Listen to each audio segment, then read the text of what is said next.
Hello साथीहरू नमस्कार। तपाईहरुलाई म एउटा दबाई तपाईहरुलाई साझा गराउँदैछु। हेर्नुस्, यो देख्नुमा कस्तो देख्नु हुँदैछ साथीहरू?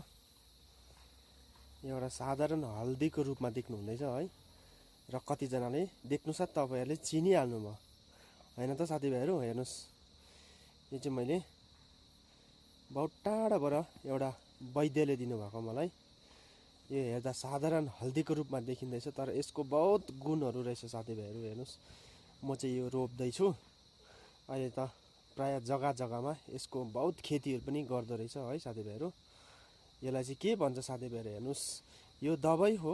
यसको दबाई यो तपाईले देखेर कतिजनाले चिन्नु भयो हैन?